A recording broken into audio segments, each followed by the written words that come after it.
H-Town, what's up? You know what time it is. It's time for the best 120 minutes of your day.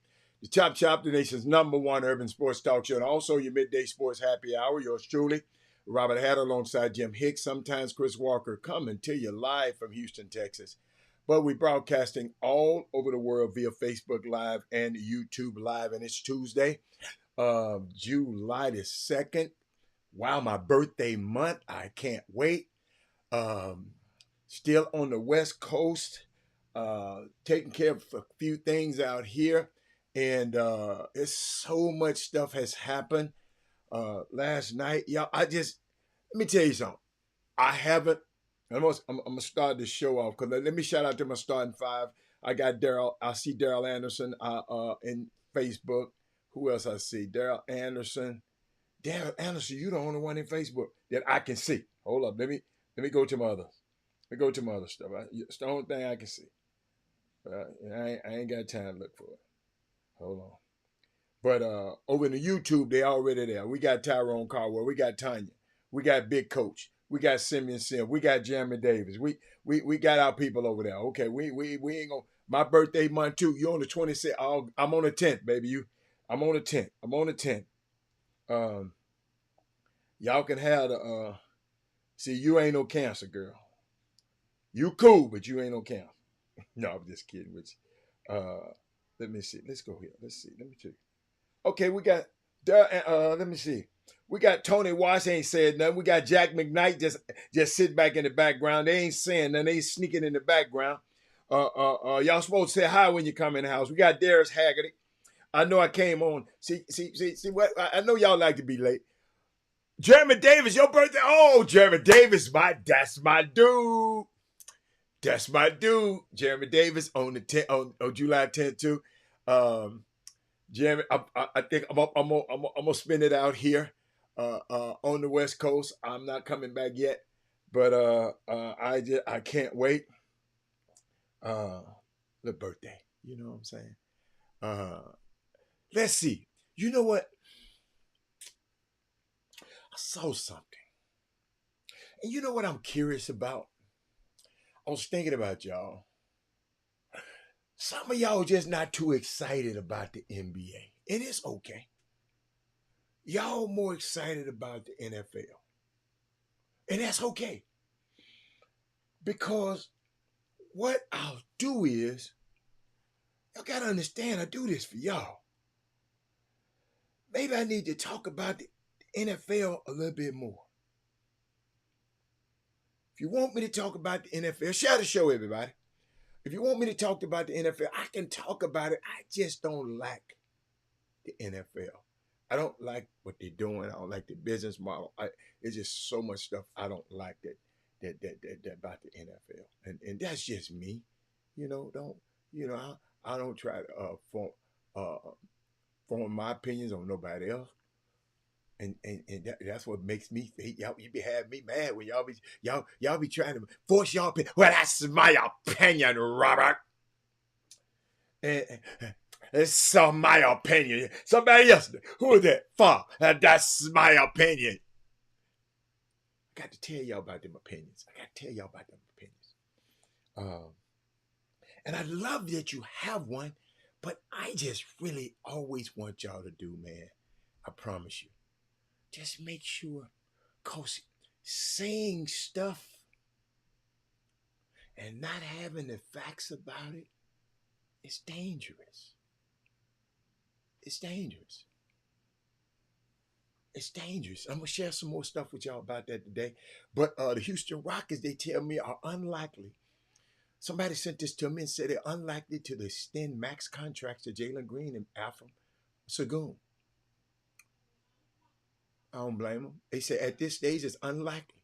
Either Sengun or Green received max rookie extensions. Both are eligible for 5-year deals worth around $220 million. The athletic salary cap expert Danny LaRue says, but Houston has had conversation with both camps concerning an extension and will continue dialogue during the offseason. But the chances of either player making an agreement in the realm of their fellow 2021 draftees like Caden Cunningham and Scotty Barnes are slim. Huh. That's interesting.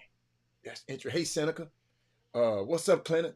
Y'all share the show because I got something I need to talk to y'all about. Got something for you. See, the reason I try to get new information and give you new information so you can develop new opinions. Because I know y'all, this is my opinion. Hey, Robert, this is my opinion. New information, man. I try to get new information. It ain't no scoop, Seneca. Shit. I wouldn't give them no $200 million and now one of them two either. That's the scoop. No, it's not. Dre ain't gonna cap. Jalen Green is costing Jalen Green. Drea helped Jalen Green because they was about to trade Jalen Green and get him up out of here, Alfio, and she saved him. Let me repeat that. So I'm just giving you some new information, Alfio, so you can probably develop a new opinion.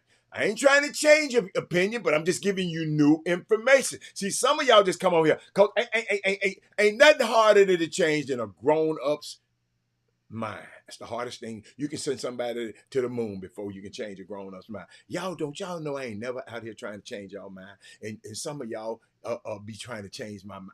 Yo, no, just give me facts and give me information. And then guess what I do? I'll develop a new opinion.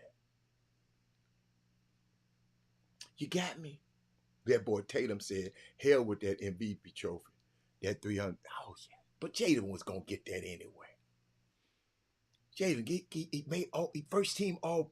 See, the only way you can get those super max like that, Tyrone, you got to make them all pro teams. That's why everybody be wanting to make the all pro teams. Not the all-star game, the all pro teams.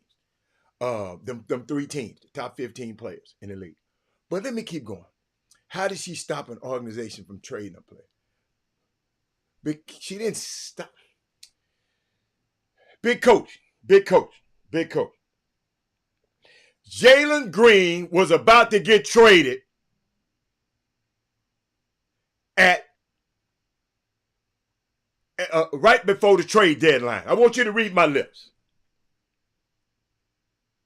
Whatever that girl did to that boy, he came and told me he got a family, he got to look about, he started playing better. And that's why he stayed on the damn team. Let me repeat it again, because big coach, you don't understand it. Because you took it literally. Jalen Green, I know for a fact, was about to get traded. Big coach. At the trade deadline. He started playing better. Big coach. And I think the girl has something to do with it, big coach. Because he came on and said, I got a baby. I watched his interview. I go to the games and I watched a game and I sit and watch his interview. He said, I got babies to think about now. I got a new attitude. I'm trying to change. So if the the girls gave him the babies, so Drea might have something to do with it, big coach.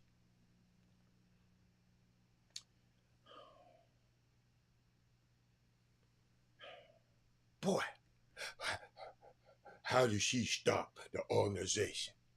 He started playing better. Go back and look. Do y'all watch pro basketball at all? First of all, Brandon, I'm sorry. Do y'all watch pro basketball, Tony Wash? Tony Wash, do some of these people watch it? What do y'all do? Y'all get all your stuff from who? Tell me where you get your info. I've been on this show and explained to you what was happening with Jalen Green. They was finna get rid of his. I forgot. I'm gonna tell you what they're gonna trade him for, big coach. What's the boy who just went to New York Knicks? They was trying to trade him for. The boy just went to the Knicks. The wing for Villanova. What's the kid's name? Y'all gotta understand. He ain't good enough for me to be talking. I don't know why they trade all them picks for his little ass. Rockets been wanting that boy. Somebody give me his name right quick, cause it just slipped my mind. Just got traded from Villanova. Just got traded to the Knicks from the Nets. The Rockets, right? They were about to trade this boy. The boy's name gonna come up to me in a minute. I guess y'all don't know either. Big coach, you should know something. Bridges, Mikal Bridges. Thank you. He was gone, man. They went up to New York. They was about to pull the trigger. Jalen Green, I guess, I don't know what Lil Mama done. It ain't the organization. It was Jalen Green changed. I ain't said the organization, or was about to. I'm just telling you, they was about to trade this dude, man. Hold on. Watch this. You know, I like that. So I want y'all to be out here. Where's my Jalen Green story? See, that's why I take notes. That's why I ask y'all. Y'all should start taking notes. People be laughing at me. You're always taking notes. Yes. Jalen Green. Let me see. Where's my Jalen Green story? Hold on.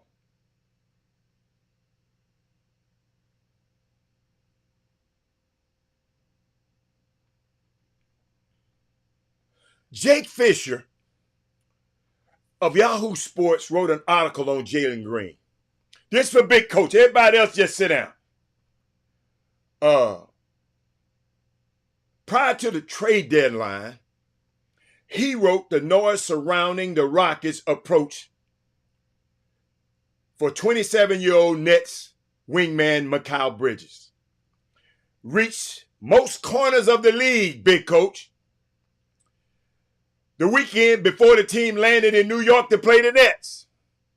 Rival front offices, big coach, were abuzz about the Rockets' willingness, according to multiple front office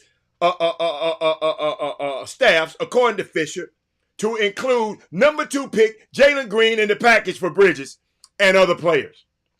But conversation with Brooklyn never generated the traction that they wanted.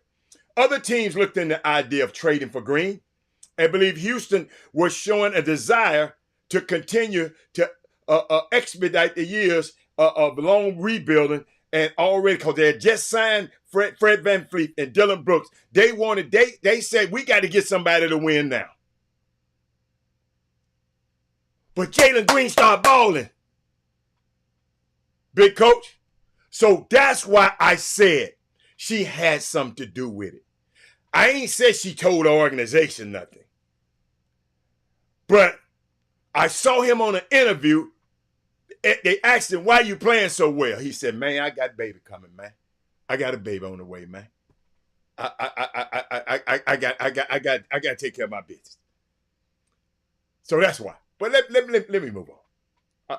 I don't see how I let big coach get me off on that. But see, that's why I said, with new information, you can develop new opinions. Okay? That's why I always write stuff down, y'all. You know, people talking about these trades. It's tough to grade trades until they done to me. And I'm going to tell you why. And, because people, it's the trade deadline. And I mean, not the trade deadline, it's free agency.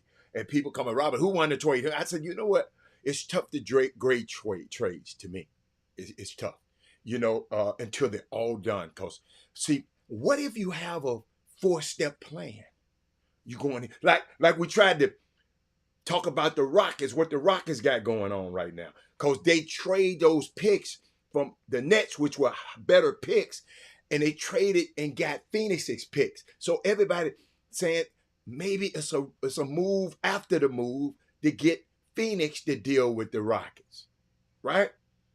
So, cause see, y'all gotta understand these people be playing chess. What if you have a step 4 plan, a step 4 plan, and you only see step 1?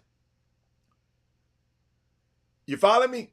So I just want to share that with y'all, and while y'all here, cause I'm gonna go, I'm just hitting on points, and I'm gonna come back to some of these points, but I want to make sure I highlight that elections have consequences. We're still paying a bill. We're still paying the tab for 2016. Okay. If you are 42 years old or older, okay, the most important election of your lifetime was in 2000. In 2000. Okay. If you're 42 years old, the most important election in your lifetime was in 2000. If you're 26 to 42, the most important election of your lifetime was 2016. If you're under 26, but old enough to vote, you haven't effed up yet, but you are about to. Okay? I'm just telling. See. But what I'm watching this Supreme Court stuff and what they've been doing, and in the future, I'm gonna share some more stuff with you about it. But here's who I don't want to hear from. I don't want to hear a freaking word after these Supreme Court things, because I've been talking to y'all. If y'all been watching this show, Chris Walker used to look at me because he didn't understand.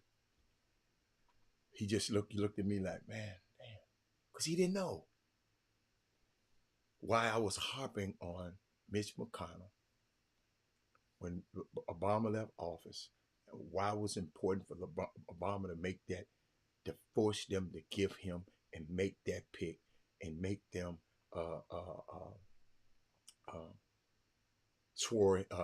validate his pick for judge.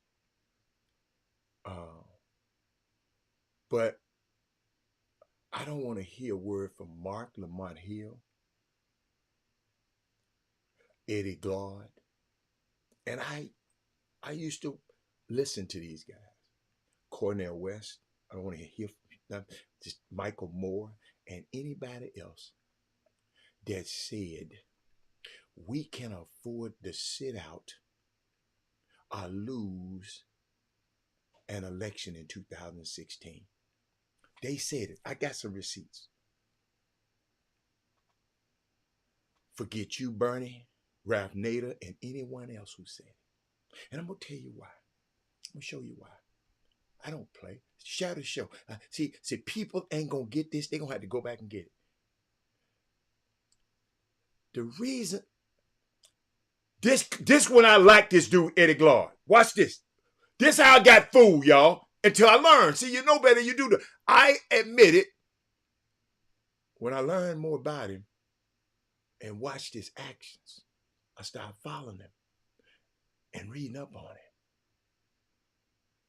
Watch this.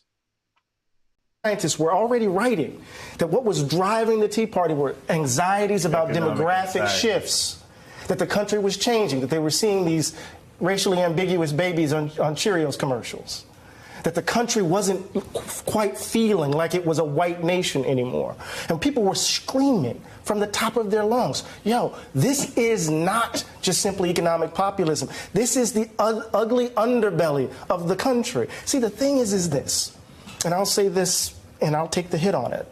There are communities that have had to bear the brunt of America confronting, white Americans confronting the danger of their innocence. And it happens every generation. So somehow we have to kind of, oh my God, is this who we are? And just again, here's another generation of babies. Think about it, that 2-year-old had his bones broken by two parents trying to shield him from being killed. A woman who has been married to this man for as long as I've been on the planet almost, lost her husband. For what? And so what we know is that the country has been playing politics for a long time on this hatred. We know this. So it's easy for us to place it all on Donald Trump's shoulders. It's easy for us to place Pittsburgh on his shoulders. It's easy for me to place Charlottesville on his shoulders. It's easy for us to place El Paso on his shoulders. This is us. And if we're going to get past this, we can't blame it on him. He's a manifestation of the ugliness that's in us. I've had the privilege of growing up in a tradition that didn't believe in the myths and the legends because we had to bear the brunt of them. Either we're going to change, Nicole, or we're going to do this again and again, and babies are going to have to grow up without mothers and fathers, uncles and aunts, friends, while we're trying to convince white folk to finally leave behind a history that will maybe, or embrace a history that might set them free from being white. Finally. Scientists were already writing that what was driving the Tea Party were anxieties about demographic shifts, that the country was changing. That speech right there, he kind of got to old Robert Hatter. Got to him. But what he did is he brought Robert Hatter's attention to him. Y'all, that's why I tell y'all to even fact check me.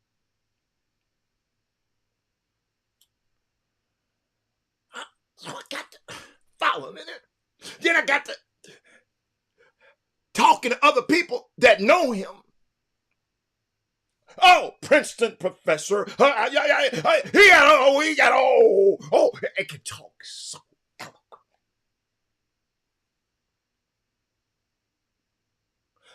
He said we can set out that election.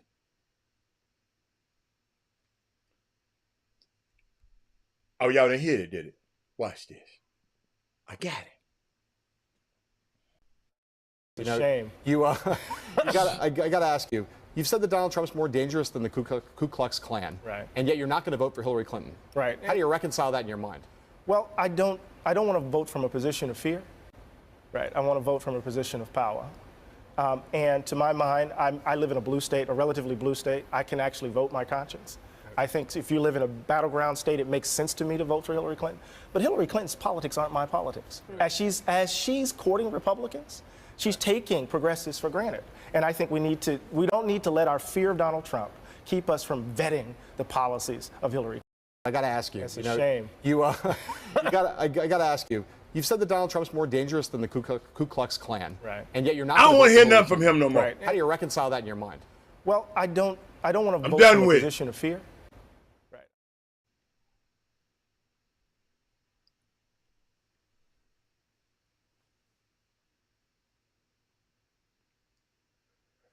Can I talk to my people, man? And I want y'all to apply this in all aspects of life, in summer basketball, in your work, in whatever you do. You know, we got a community that loves summer basketball, and y'all need to share this show right now because I'm finna give y'all something profound. Get your pens and paper. Y'all need to start writing stuff down. I'm gonna tell you why a little bit later. It's not enough for us to just beat the drum. It's not enough for Robert Hatter to come on here and tell y'all about the 2025 project. It's not for us to just know. It's not just enough for us to just be aware. There are people proactively planning the Project 2025. Where is our plan? Summer basketball, where is your plan to make summer basketball? If you need some help, call and ask for help. Y'all the one having the problem. I don't have the problem. So y'all got to organize. And then if y'all organize, I will be here to help you. Chop Shop Htx at gmail.com. But now if you want to keep getting screwed, I'm glad. I thank you, Lord, for giving me a better name. Screwed, then keep getting screwed. But we got to start organizing.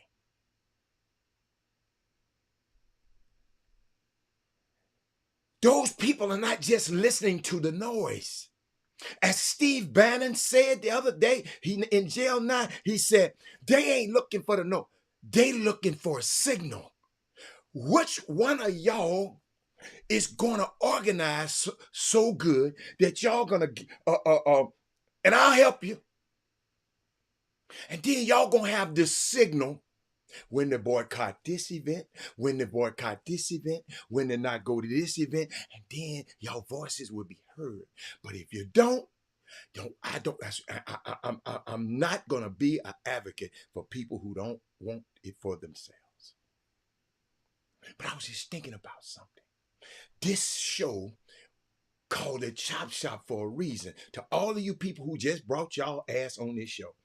This show covers everything that you cover in the barbershop. This ain't just no sport. We don't limit it to sports because it's called a Chop Shop because why? Chris Walker said, the founder of the show, said we did this because we used to just chop it up in the barbershop, whatever. We sit at a restaurant and talk about everything. That's why this show was derived. You follow me? So, here we go.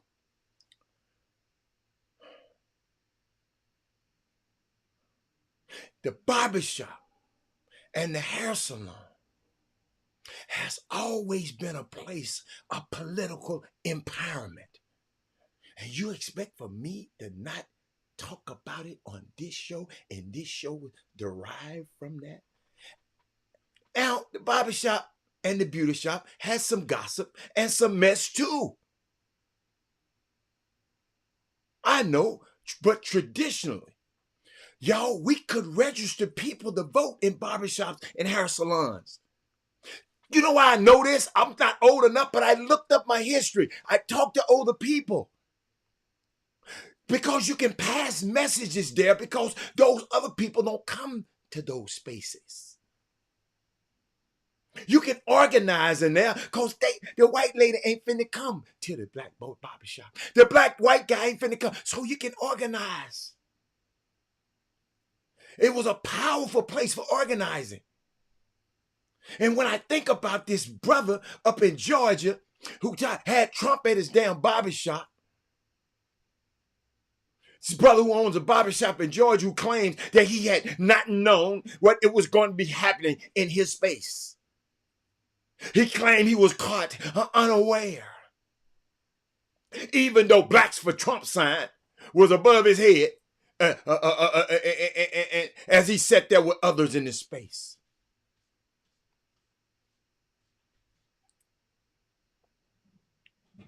And he messed around and found out. Now he in a F around and found out space.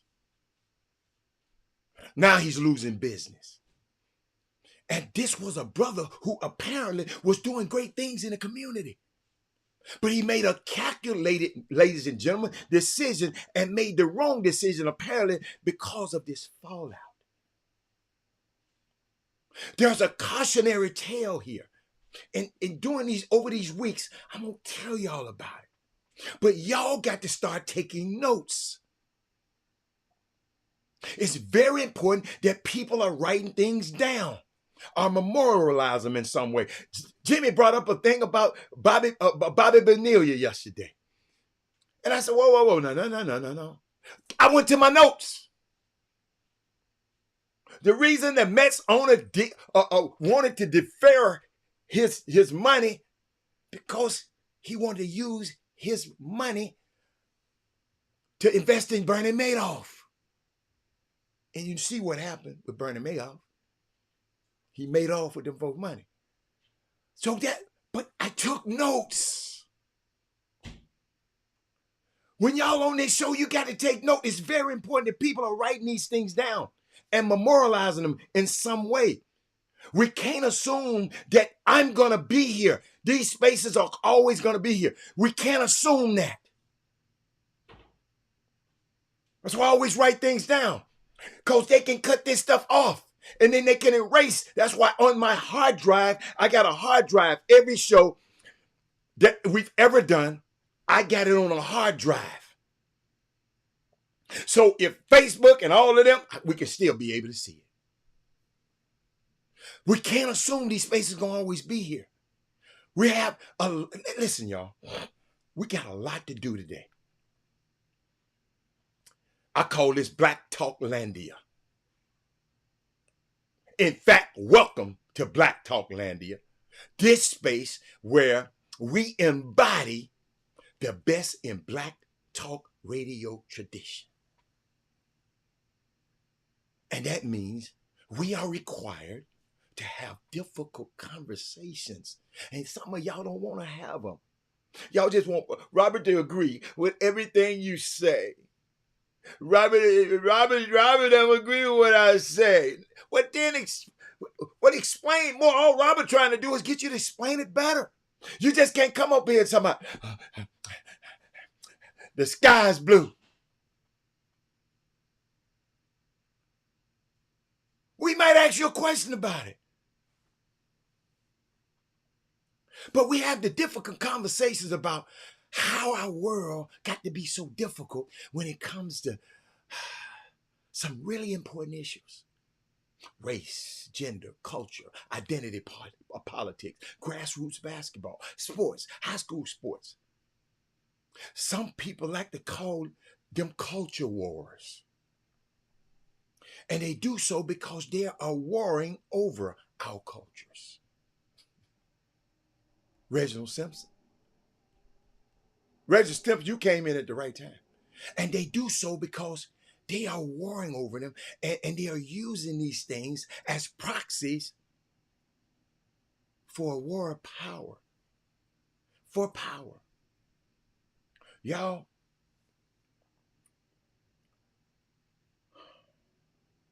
in this space, I be trying to figure out how the world got so messy. Then we come here to learn to be better people and learn how to build our better communities so we can shape our world. You follow me? Hold up, I got something for you. Let me see that. Hold up. I know. Hold up. I know I did it. No, I didn't. Please tell me. No, I did. Man, hold up. I'm doing too much. Well, I know. Here it is. Y'all got to go through a cycle. I got to go through a cycle. Because I got to download this one. Got to download this one. Got to. But I hope y'all understand. Write this stuff down. Write this stuff down. Got something for you. On July the 11th, I should know this by heart by now. Let me tell y'all something. We got people in this community. I'm not just talking.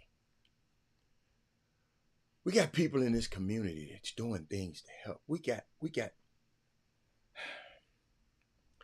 people like Elaine Ladden, Vernon Dean, uh, Pam, Pam. Pam, don't be mad, cause Pam. I know the name is popping in my head, but I've been forgetting. But these people in the Vernon Dean Foundation, they are taking their busy time out to have a free complimentary football camp, I'm sorry, on July the 11th for your kids. Hold up, y'all. I'm gonna be a little sluggish for a second, cause I got to play this. Got to play this. Hope that's the right one. Please be the right one. Okay. Hold on, y'all. Let me go through this cycle. But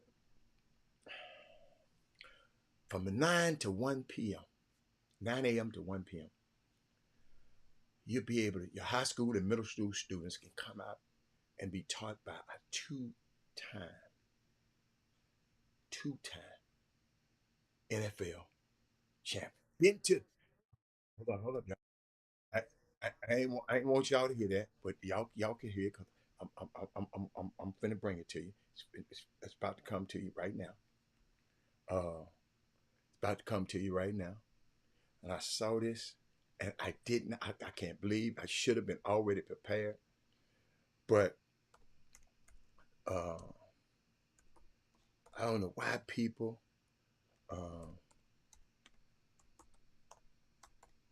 I got the market.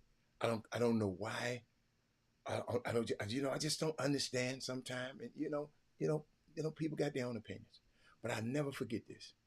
And I'm gonna come back to you. I'm gonna come back and tell y'all about this camp that your kid's gonna be invited to.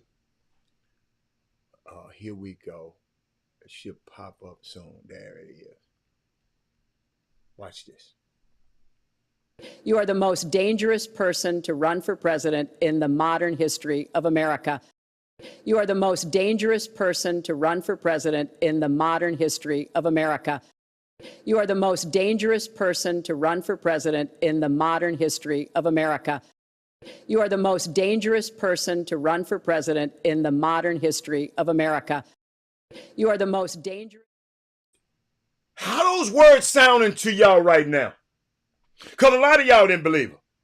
A lot of people say, I ain't voting for her. I ain't voting for her. I ain't voting. When you didn't vote for her, that means you voted for him. So let's get that straight. If you don't vote for Biden, you're voting for him. I ain't trying to scare you. I'm just trying to inform you. But back, let me put this information on the bottom of the screen too for y'all, so y'all can have it. Go to Vernon Dean. Just Google Vernon Dean Foundation. You'll find out everything about this football camp.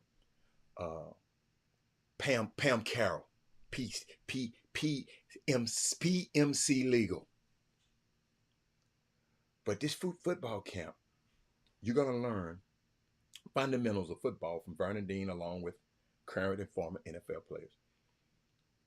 I told you Vernon Dean was a former cornerback in the NFL, college coach, and current UFL coach. You got special guests. They even thought about your kids' financial literacy. So they bring in Truitt's, or the representative from Truitt's Bank, gonna come over and talk to your young kids. It's free. But I don't want you to look at it like this. I want y'all to bring every young man you can find that plays football. I want them to be July 11th, day after my birthday. I want you there, 9 a.m., 8:30 in the morning, because it started at 9, because you always want to be on time. Then, you got a lady named Tara Petty. She's going to teach your kids about mental health. Now, I don't know about these other basketball camps. ladies and gentlemen. But middle school, high school players at A-Leaf, you can contact us for registration. Just go to the Vernon Dean Foundation, register. I'm telling you, this is the kind of stuff that Black Talklandia gives to you. I'm on the board at the Vernon Dean Foundation. This is the stuff that these people, we got a golf tournament coming up on July the 29th at the end of this month. It's on a Monday morning. Take off that day. I want you to come out there to support. I want you to give. I want you to give to the proceeds go to Boys and Girls Club. And also they go to Salvation Army. You follow me? This the kind of stuff that we're doing in this community. Shout out. Switch gears. Had to play this video for you. Hope I don't get in trouble for it. Where is it? Hold on. I can't believe I didn't hit that button. Y'all, I don't know what's wrong with me, y'all. I'm not hitting the buttons like I'm supposed to. Watch this.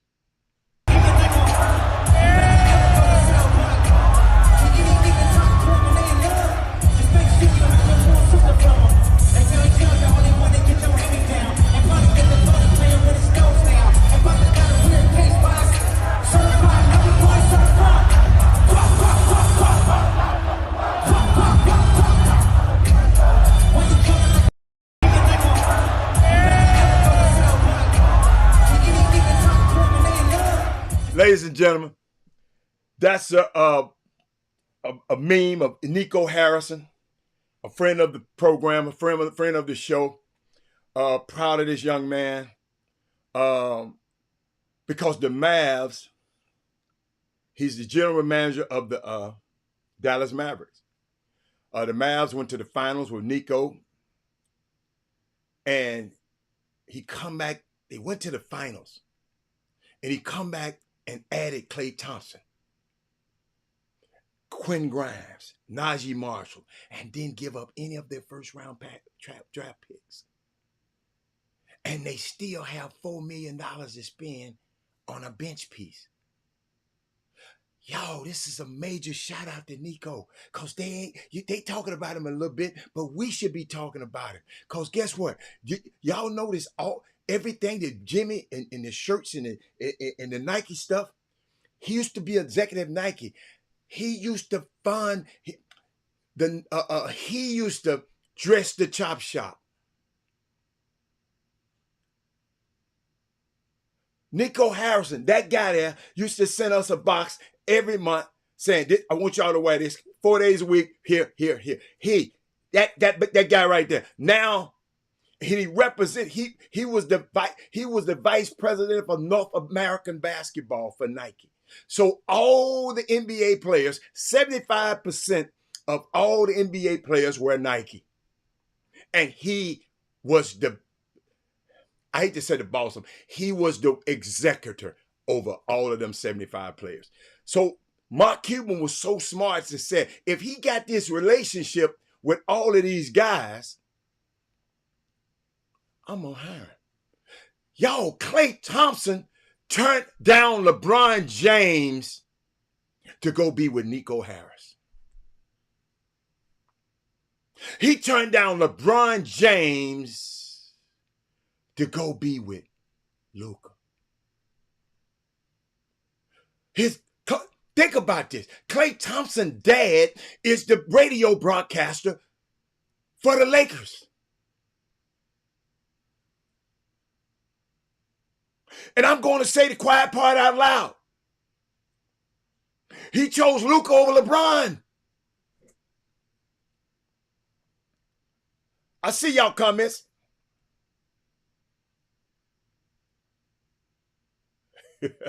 I like that, Eric. I like that, Eric. I like that, Eric.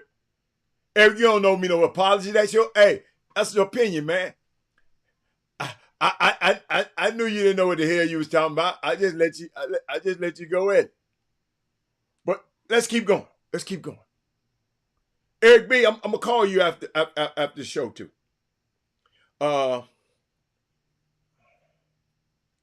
Yes. Carrie Holmes said it. The Supreme Court. I'm just going back and see. Y'all think about that. Think about what I just said. He chose Luka over LeBron. The Lakers haven't landed a target since Anthony Davis.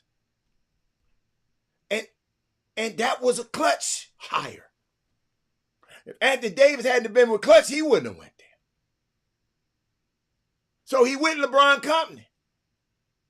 So they really haven't landed a target since LeBron.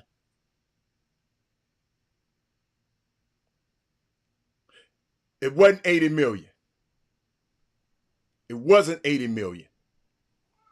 Marcus Carroll, it wasn't 80 million. I know you've been looking at Twitter. It wasn't 80 million. They didn't even have a chance to really offer him the right deal because they had to move some other pieces to even be able to offer him. So somebody just threw an $80 million figure out there. Rob Pelinka and them didn't say, hey, I'm out here. I'm right around the corner from crypto. Just help them. Just give me your information. Because when you got better information, you can have better opinions. But let me keep going. I was thinking about it. Nico turned, y'all wish these names. Nico turned Spencer Dinwiddie, because I ain't finished talking about Nico. Dorian Finney-Smith, Grant Williams, Rashawn Holmes, Tim Hardaway Jr., Josh Green, Derrick Jones, Davis Bertans. He turned them into Kyrie Irving, Klay Thompson, Derek Lively, P.J. Washington, Daniel Gafford, Quentin Grimes, and Najee Marshall.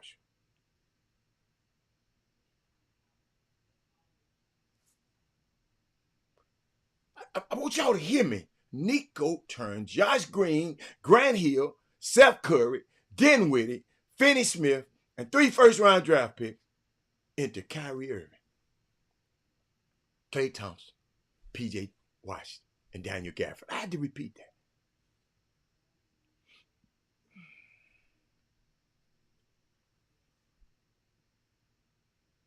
And 0 All-Star, 0-time All-Star, Mikal Bridges cost somebody, cost the Knicks 5 first rounders. You need to build a statue for Nico out there. Y'all see these statues back? That's Kobe behind me. There's Shaq and Kareem over here to your left. Right?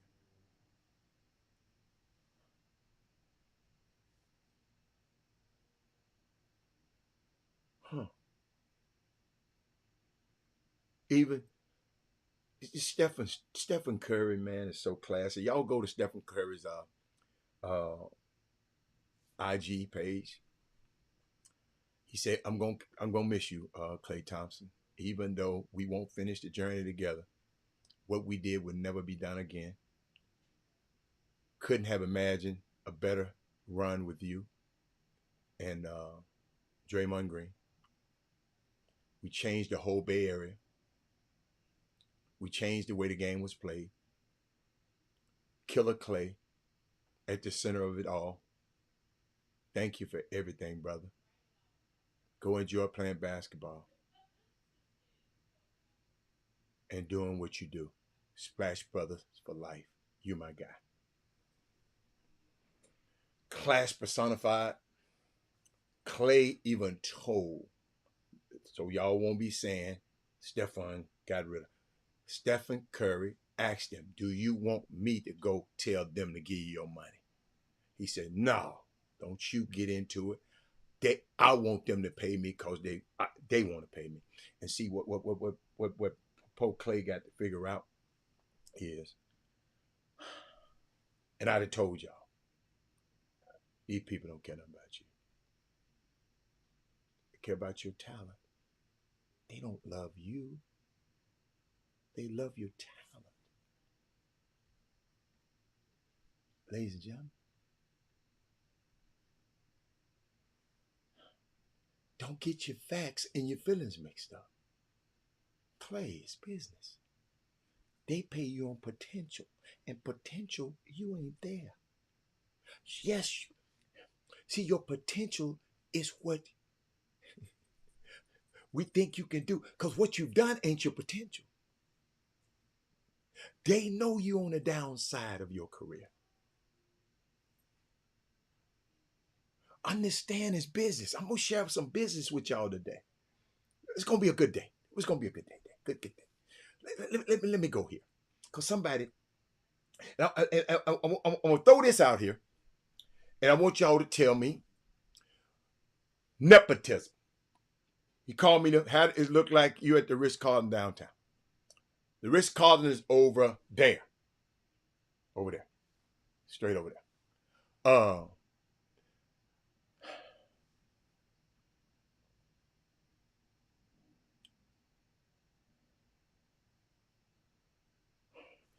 Because we was talking about Bronny. And folks start talking about nepotism. Let me take y'all down a road. I'm going to take y'all down a road. I'm going to take y'all down a road that Ryan Clark, and I'm going to tell you why I agree with him and don't agree with him, but his words were so valuable, I wanted to share them with you. And got my own words. You're going to notice I'm putting some of mine in there too. So it's going to be a mixture. But nepotism, the actual definition, it said, is an act of granting an advantage, privilege, or position to relatives or friends in an occupation or field. These fields may include, but are not limited to, business, politics, academia, entertainment, sports, religion, and healthcare. Okay? Let me go down. Let me keep going. Let me go. Hold on. But before I go there, did I finish? Hold up. Before I do that, I think I had something else to tell y'all. Oh no, we was good. We good.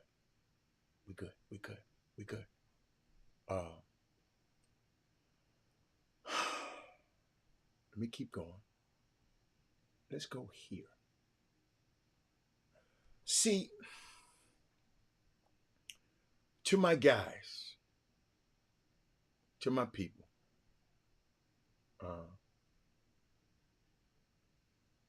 who said, I'm going to give two views. Okay? Y'all watch me. Robert, the only reason he would get drafted is because his dad is LeBron. But I thought about it. Some of the same reason that some people I know got into law school because their dads went there. You know how many people have asked me to hook them up in the sports industry? Can you get my kid an internship? Connections matter. It always have, and always will. LeBron James can get, what did they say, $160 million contract. Bronny got drafted, so that's $1 million in the second round. It's essentially paying LeBron, you know, if it was $154 million contract, pay him $153 million.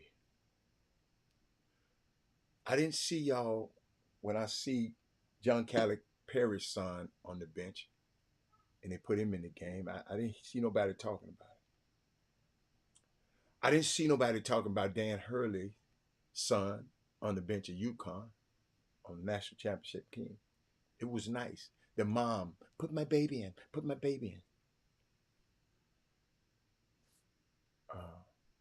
Who cares? What do y'all think about it? Because I want to know who cares. Because I know y'all trying to see what I'm going to think about it. Who cares? It's cool to me. I talk about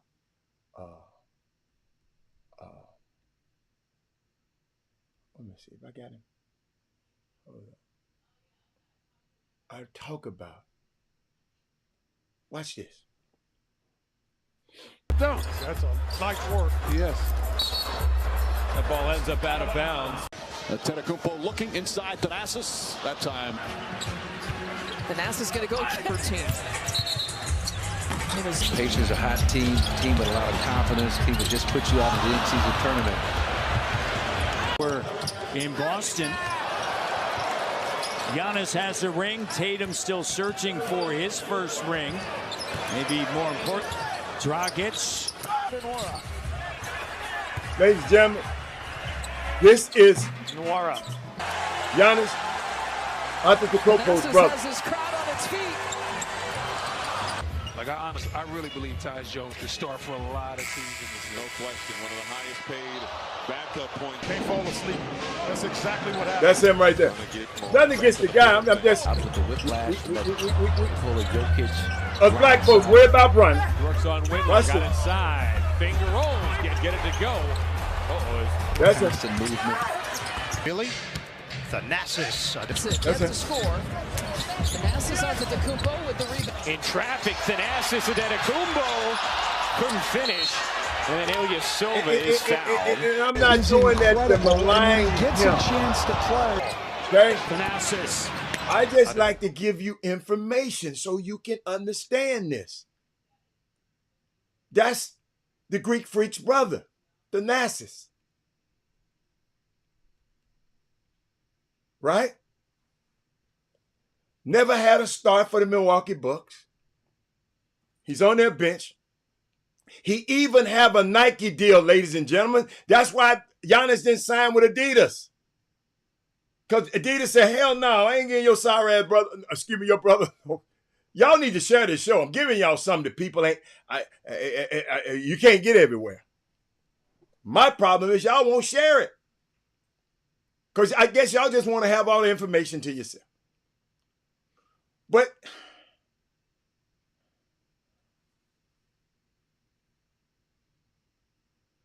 Malcolm Hall said you never cared it. It's because of who he is and something. Trey, but Trey, you've been watching. Trey, you've been watching how them people been tearing LeBron head off. But let me keep going, cause I need y'all share the show, cause I'm finna share something with y'all in just a second. So share the show. I need some people talking to me.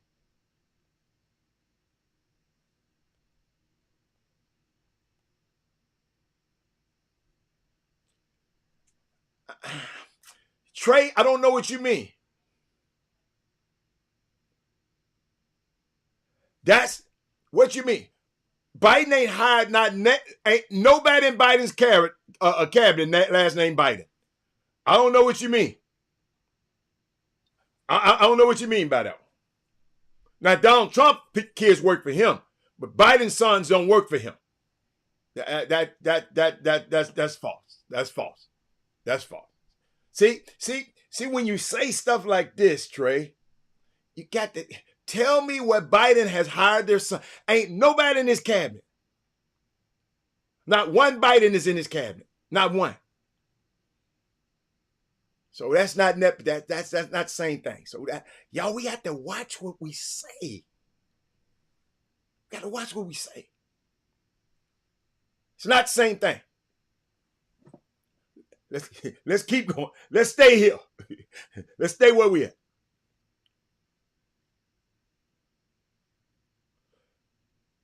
One thing about LeBron James, no, that ain't nepotism. Nepotism ain't benefiting from your name. It's okay to benefit from somebody's name. Remember I said, hold up, let me go back again. I didn't say benefiting from nobody's name. We talked about nepotism. That's how it started off. Nepotism is an act of granting an advantage, privilege, or position to relatives or friend in an occupation or field. These just because you like Jeannie Buss, They were working under Jerry Buss. They working in an organization. That's nepotism. What's the boy name? Just cause your parents hand some down. The guy Dolan, who dad owned the Knicks. He handed it down to him. He didn't have to do nothing. So his inheritance, you can't get mad at nobody about their inheritance. But nepotism is different. It's not the same thing. Not the same thing. Not the same thing. You're supposed to help your friends. You're supposed to help your family get jobs. If you didn't, I think some less of you. Where was I at? I hated to go back there. Where was I at? What was it, Brownie? Where am I, Brownie? Okay, I'm at Brownie. Think about this.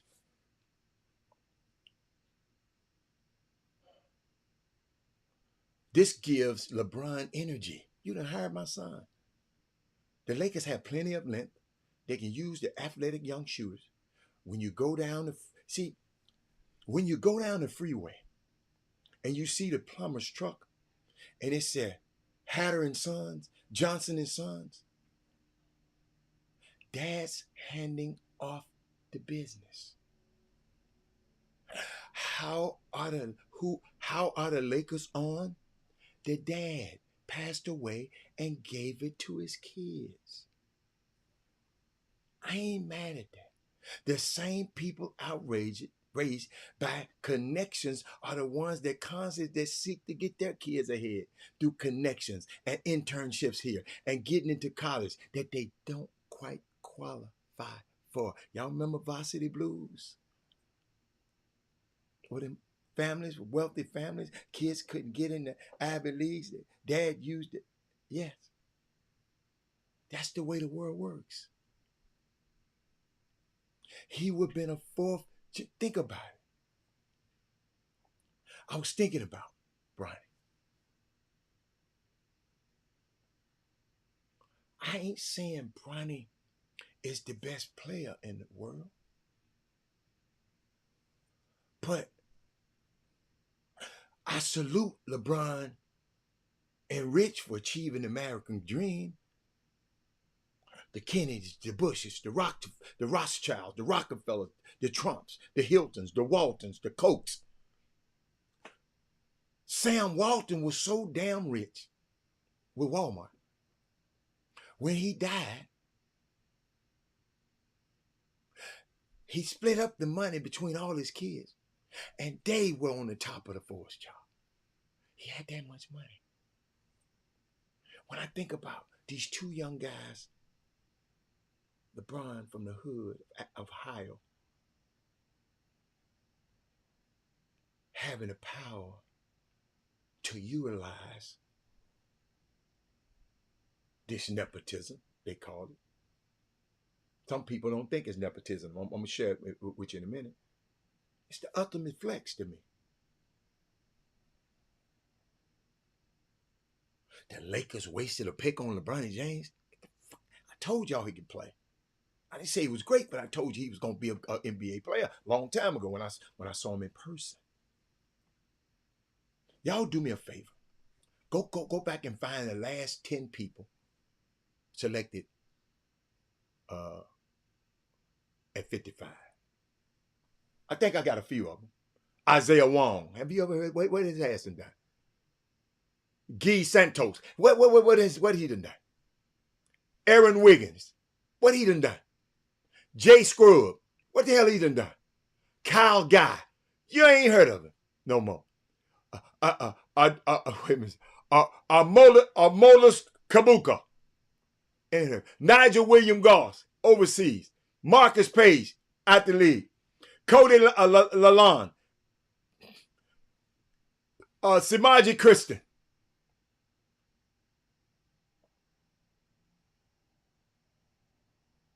What are y'all even saying at this point? And I'm talking to you people who, LeBron James, with no father, no college education, no training, and very few role models except his single mother, Gloria. They handed this young, dirt poor black kid $420,000 per week at the age of 18 to play basketball. And he became the face of the $75 billion NBA. And I got to tell y'all this stuff because some of y'all don't understand it. He married his high school sweetheart, Savannah. He was never arrested, never used drugs, never humiliated his wife publicly with side chick stories. No outside babies, never divorced. Never in the news with so much of a parking ticket. Excellent father, heavily involved in the street kids' activities. Second greatest player of all time. Y'all know that. 20 years later, the same dude, some maturity, same chick, same family, reputation intact, a billionaire earning $2 million per week, has sent 2,300 kids, at-risk kids in his hometown to college fully paid for. His exceptional career should be made a course study in college. Now he gets to play professional basketball with his son.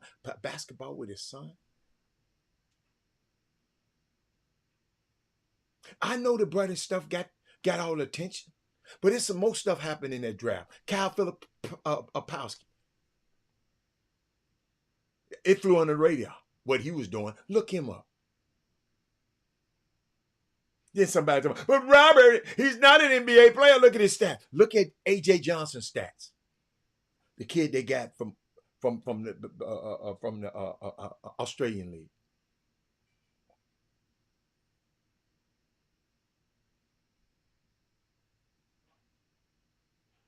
A.J. Johnson, yeah. He averaged 2 points a game. And he got drafted 23 overall. I ain't heard nobody say a word. Kirk Collins, that is Moody. I'm talking about nepotism. Now, what more can you ask for an individual? Maybe they want him to walk on water. Kirk Collins, boy, you might be right.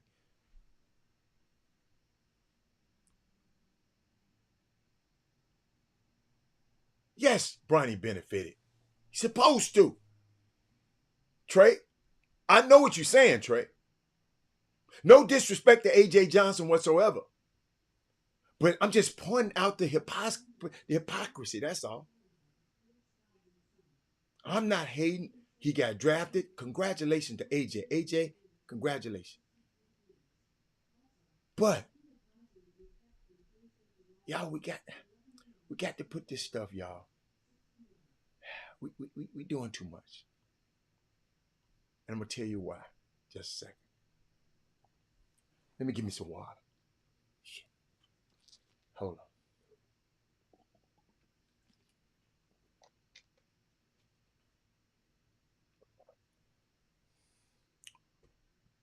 on. Bronny James being drafted by the Lakers. Ryan Clark said, is not nepotism. He said it's about greatness. So I'm going to give y'all another way to look at it. It says not about nepotism, it's about greatness. We keep talking about owners passing teams down to their kids. That's not nepotism either, Ryan Clark said. It's inheritance. He said that me being related or to me being your next of kin, so now receive what you have acquired, that's not nepotism. That's the reason you do this. That's the reason you work, so you can hand some down to your kids.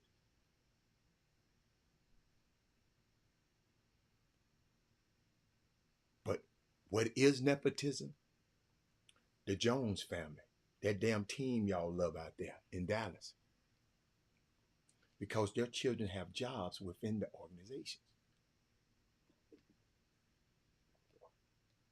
because they're Jerry Jones' children. Bill Belichick having his son on staff. What's my boy? Andy, Coach Patrick Mahomes. What's my man name? Andy, big fella. He hired his son. That's nepotism. Now, Ryan Clark said this. He said, LeBron has no power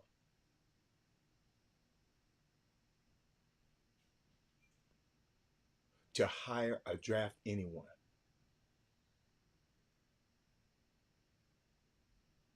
I would say LeBron don't own a team, but he got the power.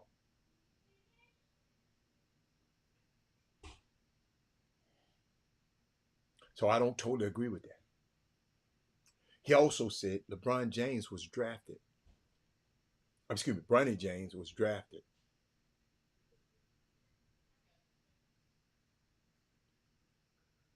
to coddle LeBron James. He was drafted because, no, he said, he put it like this. He said, Bronny James was drafted because LeBron James is great. Andy Reid, thank you, baby.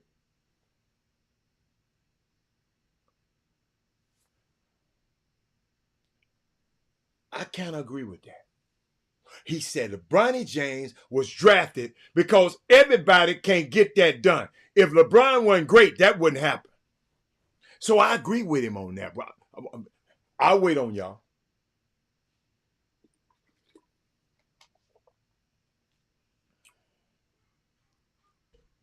There has been no player in the history of the sport that had a larger microscope on what their career would be than LeBron James.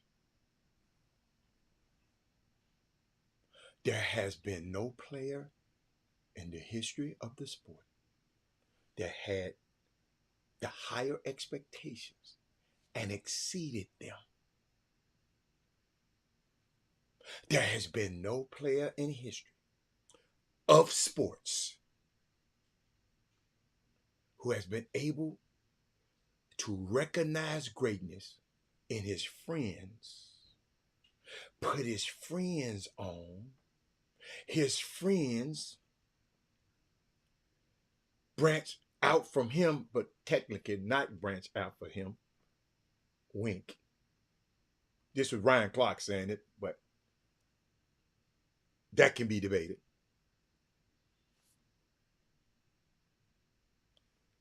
And he said they built 9-figure businesses.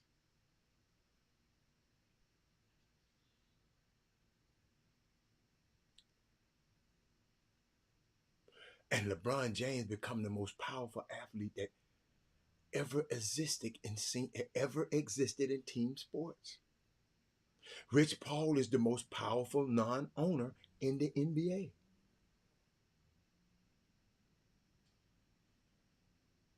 That's the reason Bronny was drafted. The only people to ever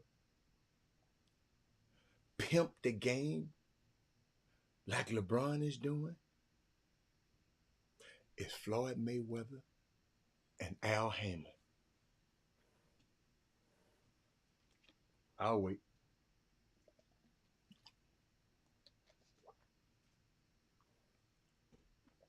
That's it.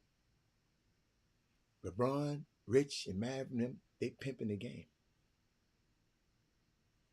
The reason Bronny James was drafted is because his father has been the perfect example of professionalism. Your father has been the perfect example of exceeding expectations, of work ethic. LeBron worked harder than anybody. LeBron in the gym now.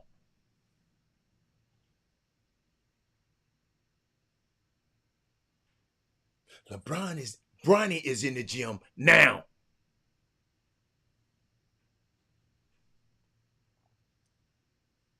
LeBron building things off the court. He's also with a large microscope on him. However,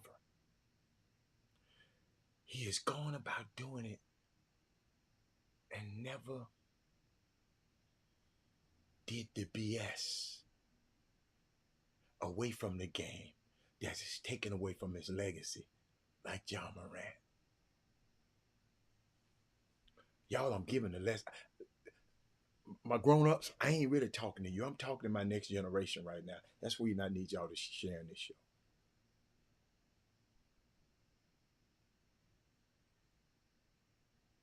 So LeBron James, whether Bronny earned it or not, LeBron James earned the right for his son to be drafted. This Ryan Clark, because a team wanted to make him happy and keep him on the team because he is great. I call that leverage. That's me talking right there. That ain't Ryan Clark. So for everyone that's saying that this is nepotism, you might want to look up that definition again. Might be another one. Because that's not it. This is greatness. And unfortunately for all of you people who aren't great, you don't have the talent. You haven't worked hard enough. Or who have made excuses your entire life. You are not afforded the same thing that this man had. And you don't deserve it. He does. This Ryan Clark talking. He said Bronny James benefits from having an opportunity now to prove that he belongs in the NBA because his father proved that those bloodlines are worth it. But I think that was a good one. I think that was a good one. And I hope we understand. Hope somebody got something out of that. Because I done went 2 days without sharing something. I'm going to get this to you right quick. I keep telling y'all better take notes. Other day I said, wait a minute.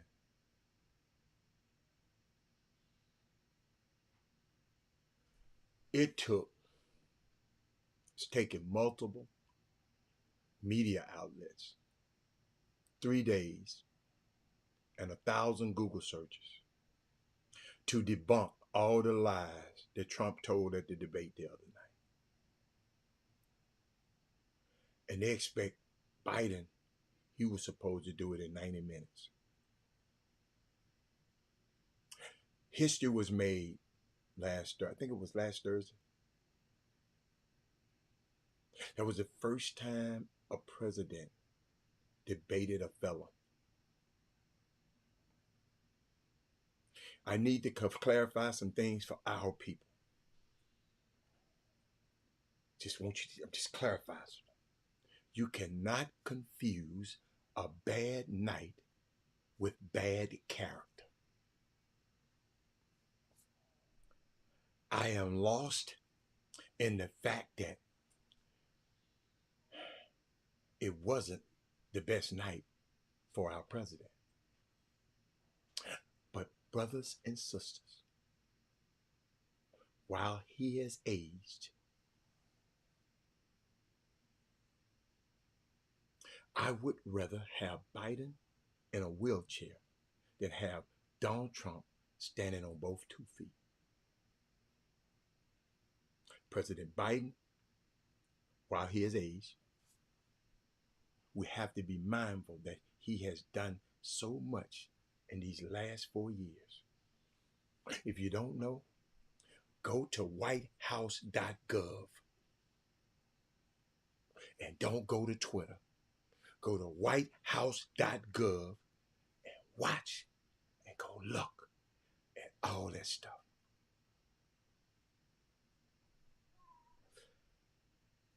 I don't want to speak on that, Kirk Collins, yet, because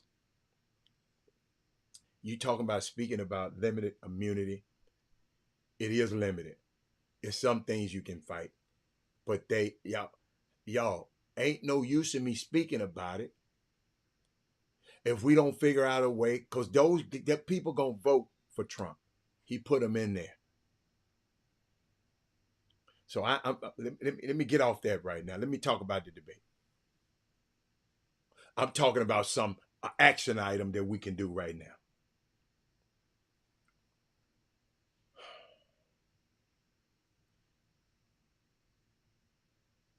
That I want y'all to be mindful of what that man has done these last 4 years. That I don't want us to escape it because of some senior moment. Under President Biden, I want you to know that Black entrepreneurs have skyrocketed. Under President Biden, Black children living in poverty has been cut down by over 40% because of what this president have been able to do.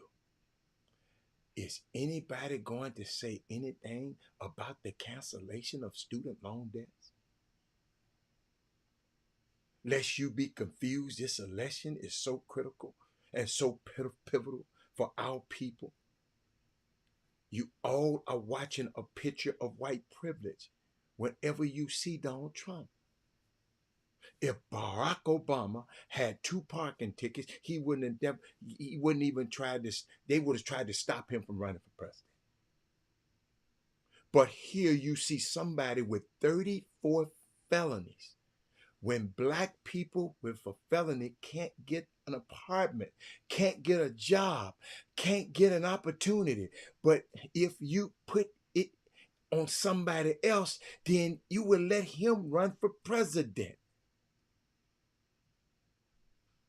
And y'all better check the news you are watching. CNN. I told y'all asked about them long time ago. Dana Bash and Anderson Cooper been bought. CNN had the worst ratings last year in 30-year history. They said, "Oh hell no, we got to get the ignorant. We got to follow Mr. Ignorant around so we can get the ratings back up, y'all." That's what this about.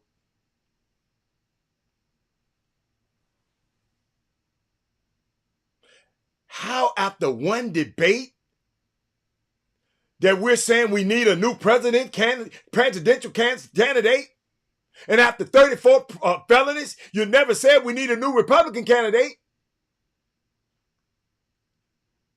Black people, y'all better wake up. Y'all know y'all been saying that, and somebody around y'all been saying that. My son said it, and I got in his ass.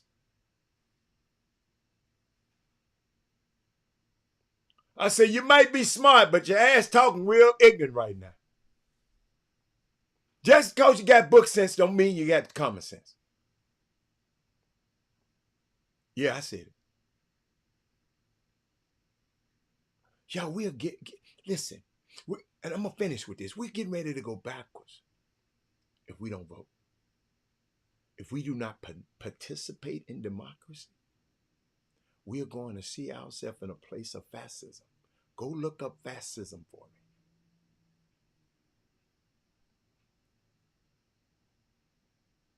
me. That is neglected and overridden. Our people die from the lack of knowledge. That's why I try to give y'all something like this every day. You got to educate yourself. Black people are the last people in the world to know stuff. Here it is, we still vote on personality and don't vote on policy. And them evangelicals are beating it up inside y'all head because they have an agenda. And if we don't focus on our agenda about what we want in our future and our community is supposed to look like, then we're going to be left behind.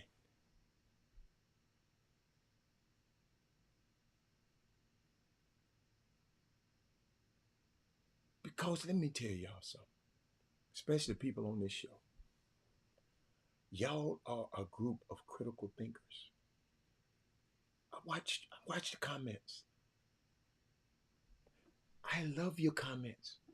And if I say something about your comment, it's good.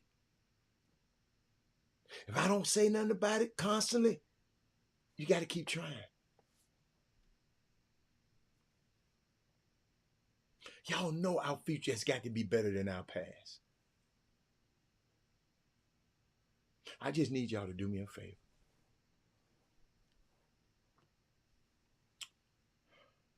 And vote not for Biden, not for Trump. Vote for yourself. What is the best decision for your children and my grandson in there?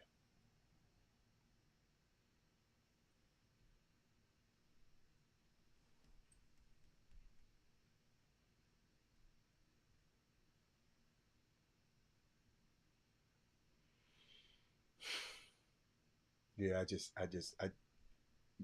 just made me think about it. The young man just in there having fun.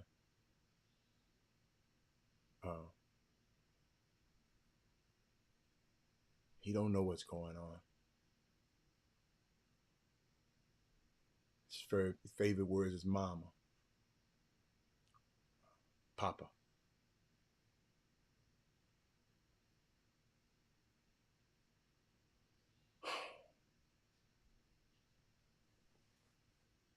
But I just had to share that with y'all, man.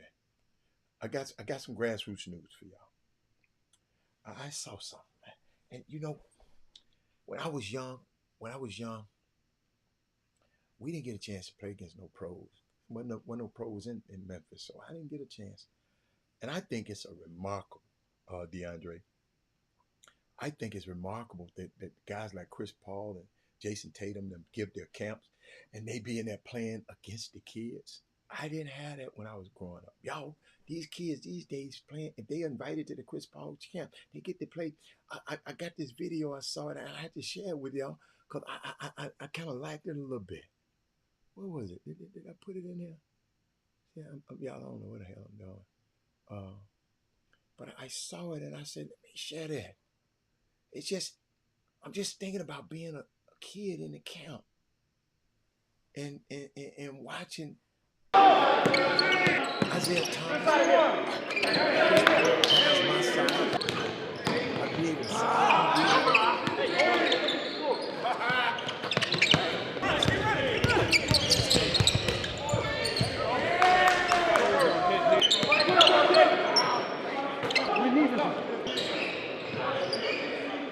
Get one.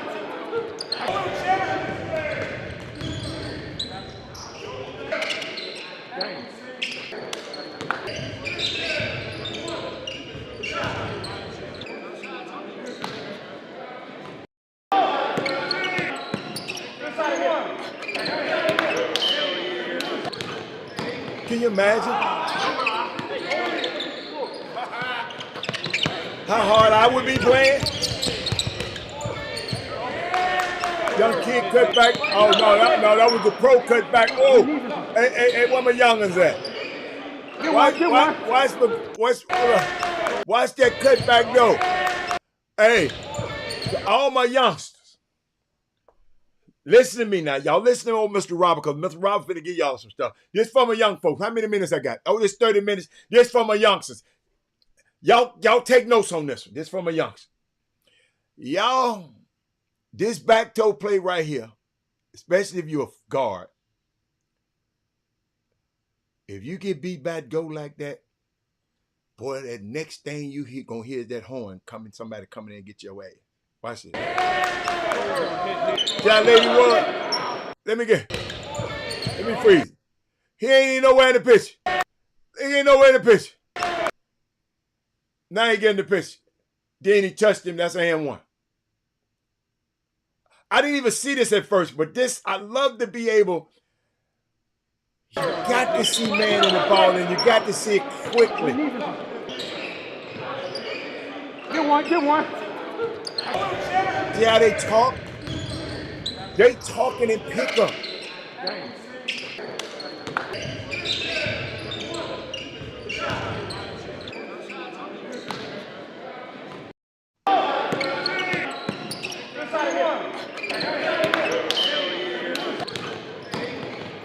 talking in pickup, y'all.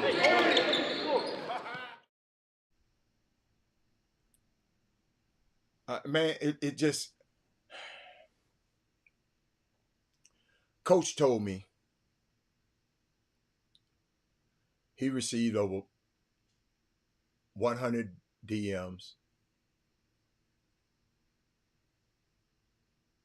when he posts something about recruiting for the class of 25 and 26. Listen to me, man. When you get beat back door, young fella, especially them guards. And the reason I can say that, I saw what happened to my son.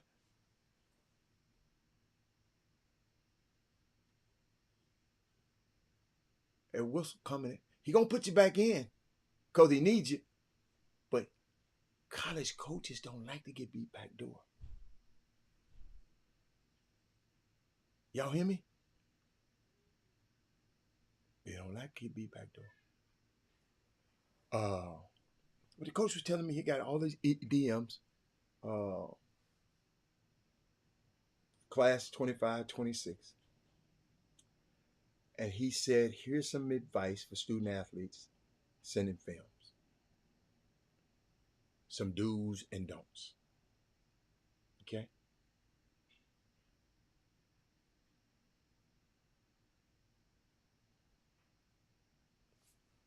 Wow. Marcus Carroll just said he was in a gym with a couple of kids down in Louisiana, and they didn't even know what the midline was or the concept of help side and ball side. They just haven't been taught. I don't blame them. A lot of people don't even know what a nail is.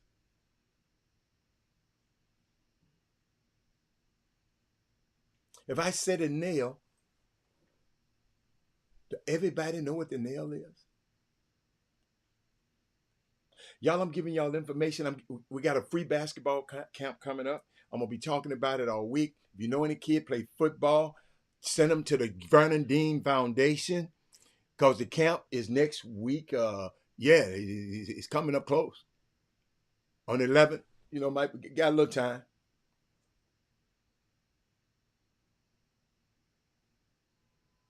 But I'm going to give you some advice for student athletes sending film. If you're sending film to coach, okay? Do me a favor, because I've been seeing, and Archie, I wish Archie was here. Archie, please don't put another video out when somebody getting a leak out layup. Please don't. Please don't. Anybody out there? No. Unless it's a dunk, no. Because the dunk at least showing off your athleticism. But the coach said, don't send fast break layups. If your film is 30 seconds long and you have 20 leak out layups, there's no way to evaluate what you can do. We know you can make layups.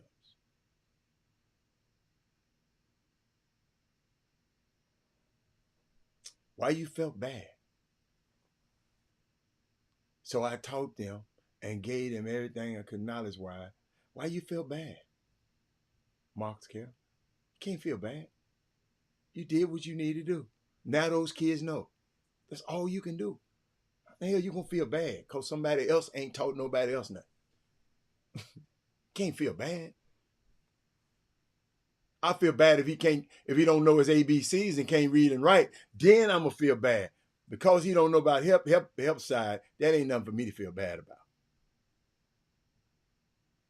What up, Jones? Drone. Another thing, recruits, 25, 26. Don't send mixtapes. If the first 30 seconds is layup lines, starting lines, and handshakes, there's a good chance the coach is going to lose interest.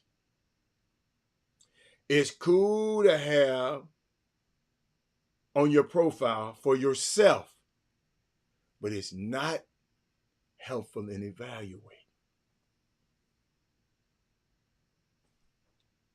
I told y'all need to be taking notes. But he said, circle yourself at the beginning of each clip. It makes it easier to watch, especially if the film is from huddle. The camera is too far away. Some people always sending me this shit. I can't see anyway, far away. And y'all sending me, I don't know which one your baby. I just stopped looking. They said, find an AAU team that will film all of your games and help create highlights. The goal of AAU travel is to help you sharpen your skills to get better. Find a team that will help every aspect of your game.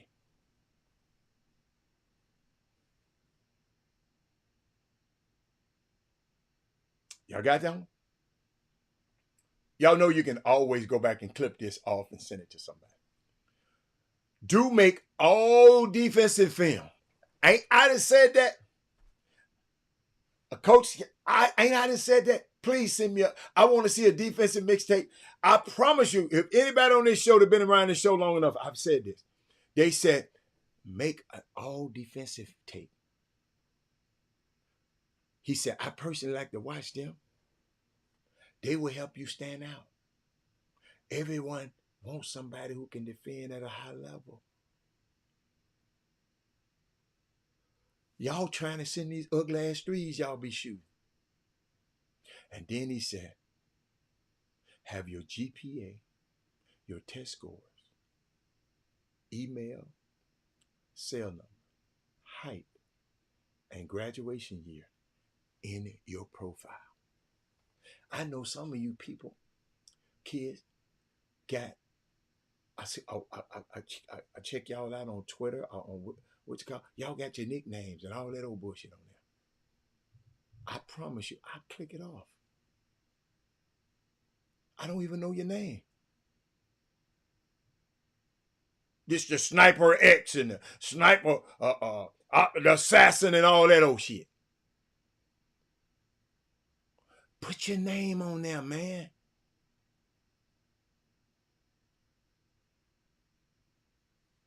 The higher your GPA and test scores are, the more opportunities you will have to play at the next level.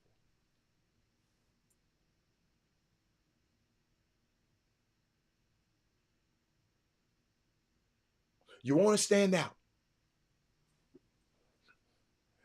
Doug them sleeping on me. Jimmy them sleeping on me. They hating on me.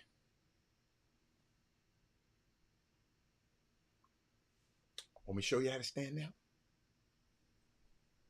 Make these 3 different highlight tapes. All defense. Catch and shoot threes. Playmaking ability. Passing and rebounding. Keep it simple. Keep it simple.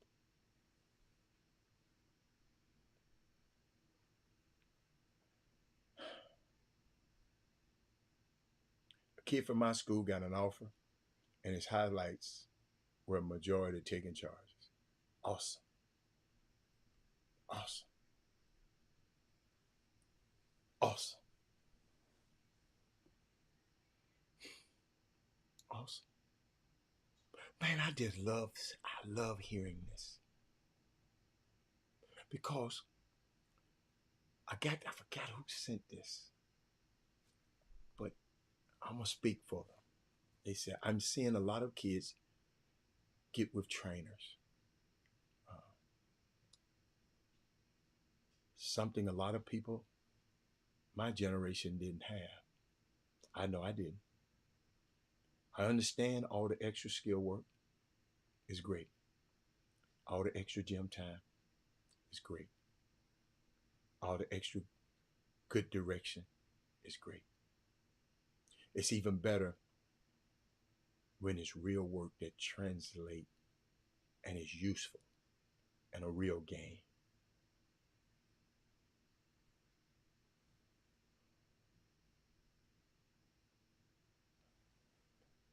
I'm finna put some up on the screen.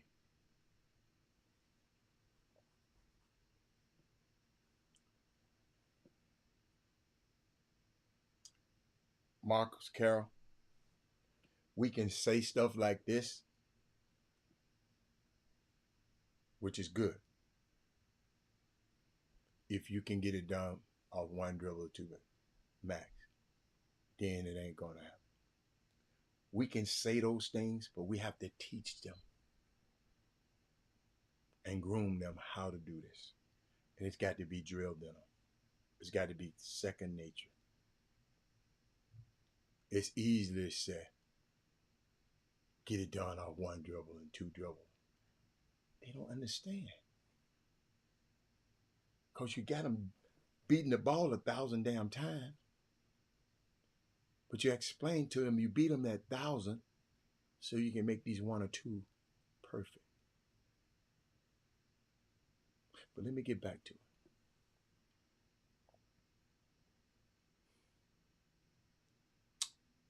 The guy said, but this one goes out to the trainers that are charging kids and families on an hourly basis, but teaching the youth the wrong thing. Too much of what is being taught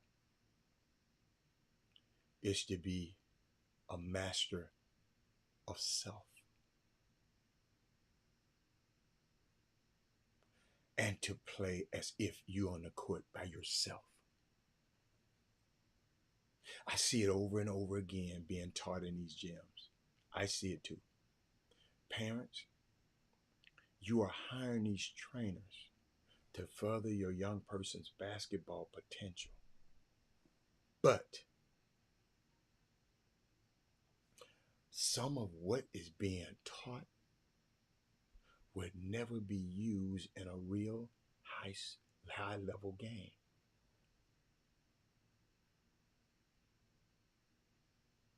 And if it is used, it's used for 1% of players in the world, even at the highest levels. The youth are being taught a bag when most high-level coaches want to know if an offense, can you play a closeout? Can you go from a good shot to a great shot with your basketball IQ? Can you make quick decisions?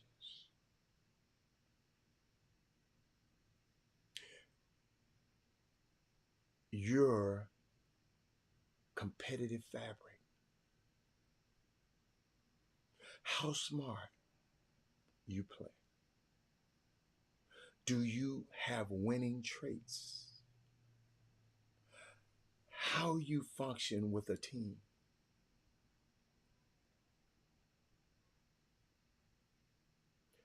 We are hurting the future generation trainers of the game that is with this bag mentality. Having the youth's time and attention. We all have the responsibility to be better. Shout out to the trainers that are really helping to develop.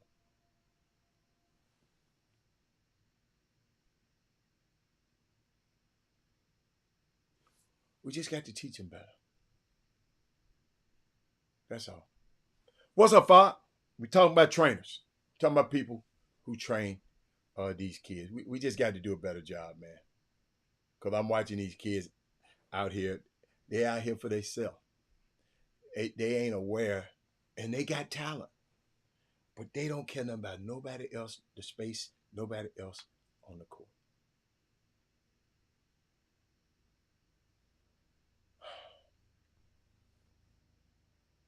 Yeah, I was thinking about something yesterday. I'm gonna end with this one. Yeah, got a few minutes. I'm gonna give y'all some information. I'm gonna talk to y'all today.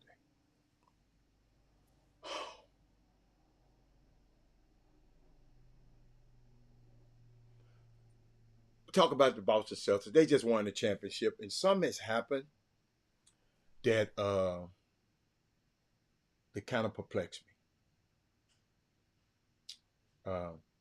Trying to see if anything happened on Twitter before. Free agent James Wiseman has agreed to a 2-year contract. Thank you, Jesus. To the Indiana Pacers. He was the number 2 overall pick in the draft. He got cut. Thank you, Jesus. Great young man. Just not tough enough. Talented, but not tough. Okay. Let me get this to y'all. Oh, somebody gave me a comment. Let me see. Let's see. Absolute.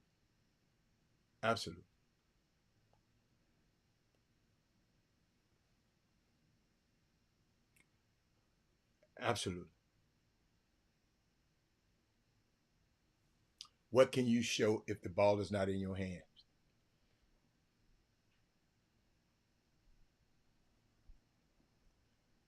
Boy, that's if a kid, when kids get that, that's them the kids that get better. But I was thinking about the Celtics. They're lucky to have an ownership group to foot the bill for a super expensive team, and one that if it's kept together in the 25-26 season would be the most expensive team in NBA history, at least for now. The reason why I'm giving y'all this information, I want y'all to have this, because the news that Whit Grossbeck is selling his majority stake of the Celtics was shocking. Because who sell a team? I ain't never seen nobody selling a team after they won a championship.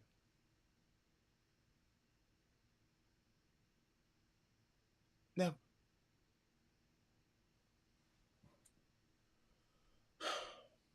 Grossbeck selling his majority stake of the Celtics was shocking. But the wording of why he's selling was curious to me.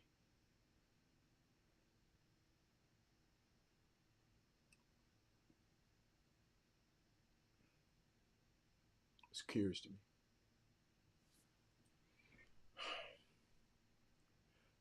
The controlling family of the ownership group, after considerable thought and internal discussions, has decided to sell the team for estate and family planning considerations. That's how the statement read.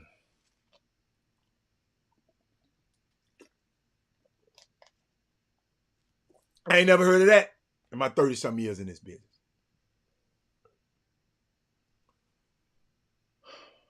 I've never, not once, heard it announced that a team has been sold for the estate and family planning considerations.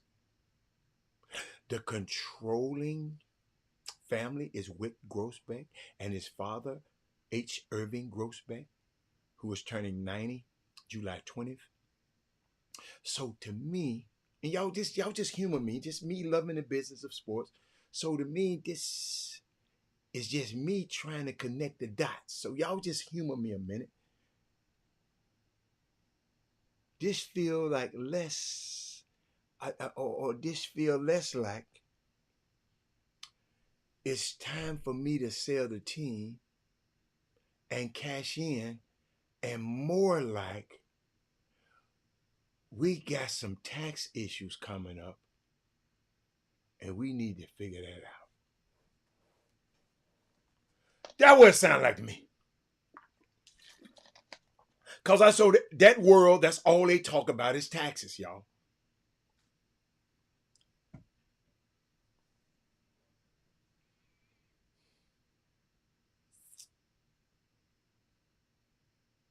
Then there's the second sentence of the release.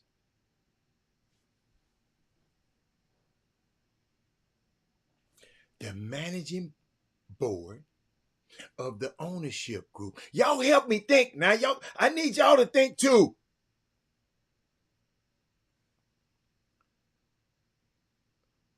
You ain't liquidating for tax purposes. Think about it. You're not, it's more than something. Something else. Because, see, they said the managing board of the ownership group expects, y'all got to hear the whole thing, to sell a majority interest in 2024 and early 2025, with the balance closing in 2028, and expect Wick Grossbeck to remain as the governor of the team until the second closing in 2028. Where do they get these dates from? Unless it's a deal already done or in the works. Are you being negotiated? Where these dates come? You don't have dates like that in times like that. Call me crazy.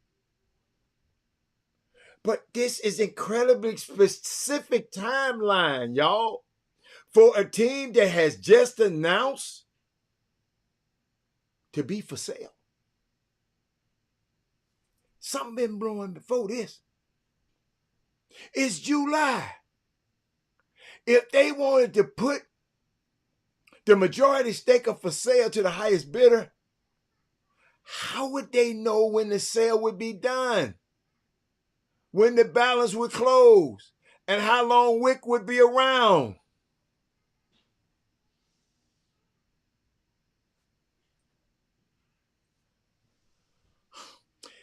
Even if they knew they had the bidders in place to get the team sold quickly,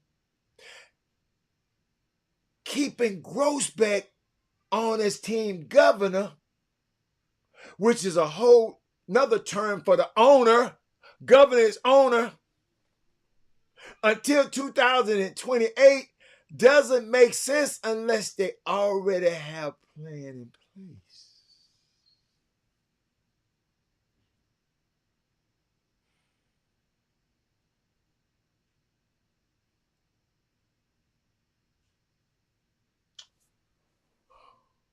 Yo, the new owners want to be the owners, man. They want to be sitting courtside with their pretty girlfriend. They want the pretty wife. They want to be going to the league meetings and showing off their new vanity purchase.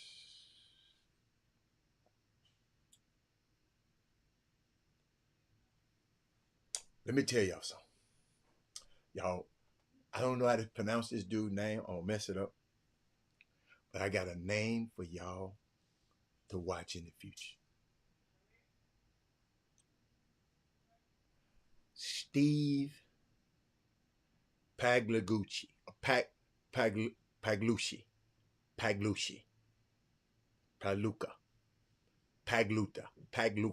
There we go. Steve Pagluca. Paglica.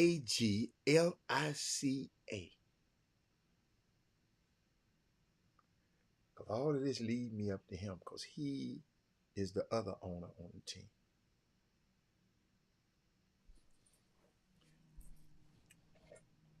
He know Wick got problems. So Wick, you sell the team to us. because you already my partner, I already know what you can do. And you stay on to 2008 and get us right. Y'all, I'm just thinking, y'all. How many owners really, I'm finna, what I got, 4 more minutes? I'm finna see how smart my people are. How many owners really want to win a championship? Raise your hand.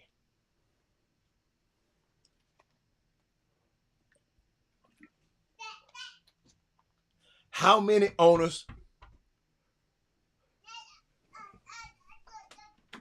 Come on, baby. How many owners? Come on. How many owners really want to win a championship? Somebody give me a number. What up, baby? Hold on. Come on. How many owners really want to win a championship? How many? Huh?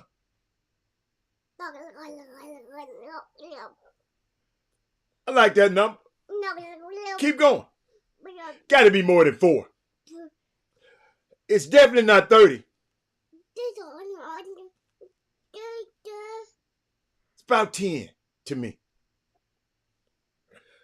Got something for y'all. I'm gonna get y'all out of here. Baby gonna, he finna get crank. He finna get crunk. What do you hear all the time in the NBA? The NBA is a business. Just because you win a championship don't ensure that you're making money.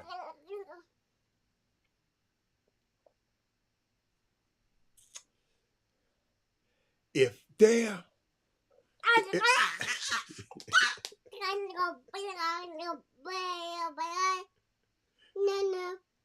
okay.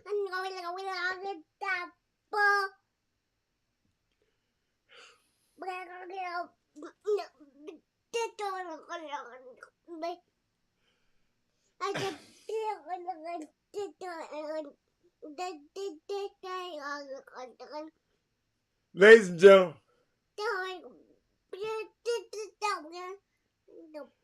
every day. 20. Fox said 20. Fox, I think it's about 10. I'm going to tell you why, Fox. Because...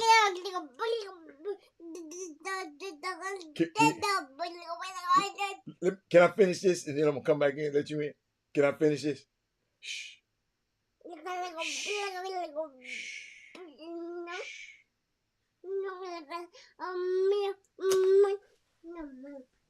Go in there. Go in with Mom. Here, take this to Mom. Here. Take this to Mom.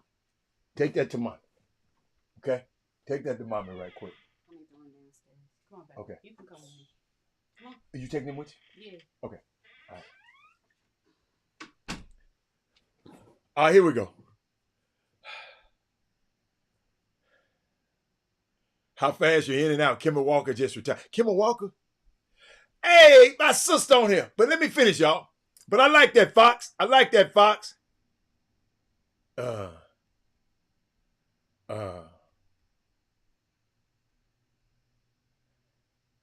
Let me go here. Let me go. I just wanted to see what y'all was saying.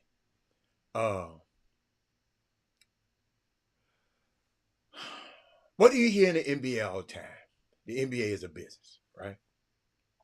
Just because you win a championship doesn't ensure that you're making money. So let's get that right. If there was an opportunity to hoist the Larry O'Brien trophy, or you can make a whole lot of money and not, what do you think the choice would be? Not your choice as a fan. The billionaire owners who own this. If there was an opportunity for them to hoist that trophy, or and lose money, or you can make a whole lot of money and not, what do you think the choice would be? Remember, You're talking about business. We ain't talking about you fan. I just gotta have a ring. I ain't never heard no owner talking about he want to have a ring. Hold on a second. Hold up, y'all. I'm gonna show y'all this right quick, and then I'm hold up. Let me show you something right quick. Give me 1 second. Hold on. Oh, we go. Here we go. Here we go. Here we go. That's a nice work. Yes. The ball ends up out of bounds. Let me get up. Antetokounmpo looking inside Thanasis. That time. Thanasis going to go for team. Patience, a hot team with a lot of confidence. People just put you out of the in-season tournament. We're in Boston. Giannis has the ring. Tatum still searching for his first ring. Maybe more important, Dragic.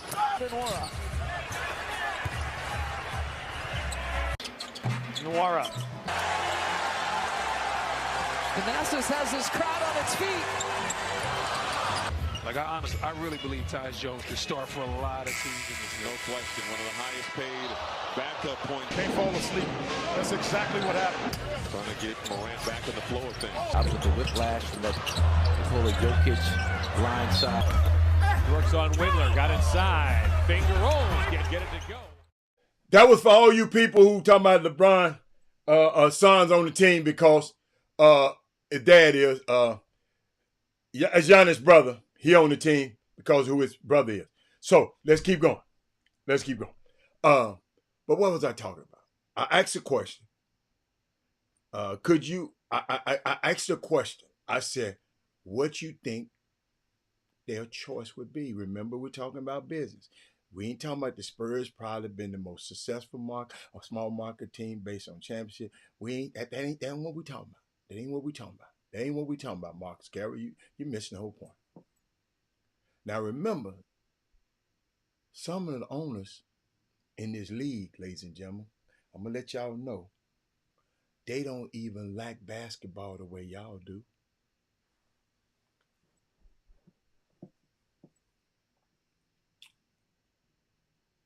Did y'all know that? Some of these owners don't like basketball, man.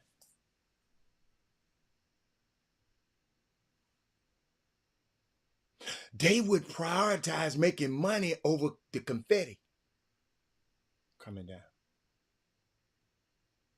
I can't think of a situation where a team won an NBA championship, and after winning the NBA championship, they are looking to sell the franchise. Michael Jordan sold first.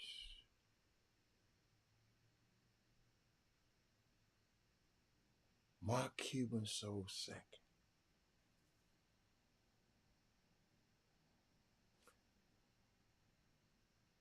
There is a reason why, y'all. It's kind of confusing to me, but I don't know why. The timing and the announcement 2 weeks after your parade, why and why now?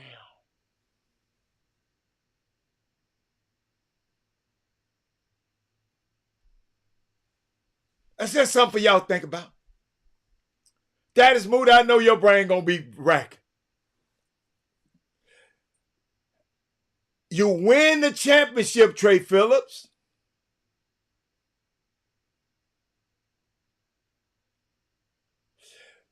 Yes, it is.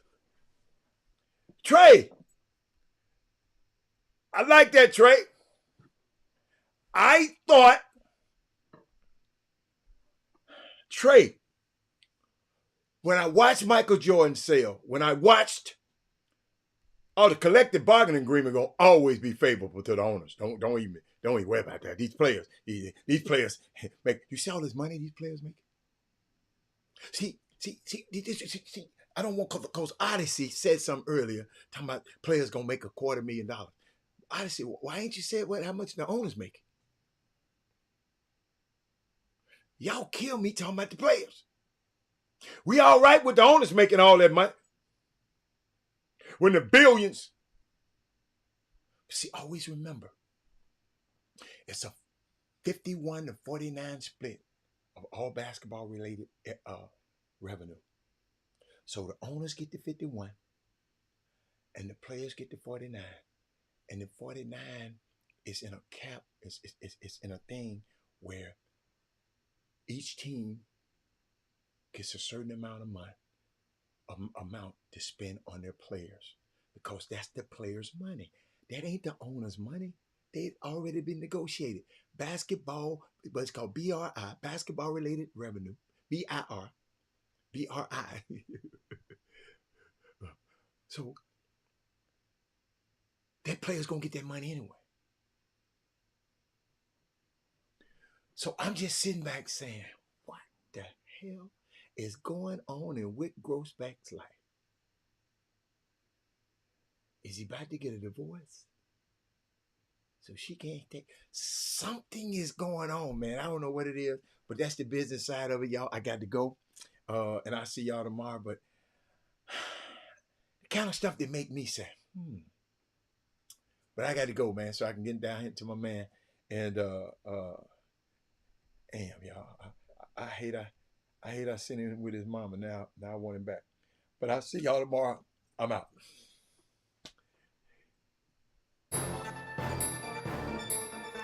Jim Hicks, Rob Hatter, you are now tuned in to the Chop Shop. I'm Retro, let's get it. We in the Chop Shop, we live in the Chop Shop. We talking sports talk, we live in the Chop Shop. We in the Chop Shop, I'm talking sports talk. So turn your dials up, it's live in the Chop Shop. We in the Chop Shop, we live.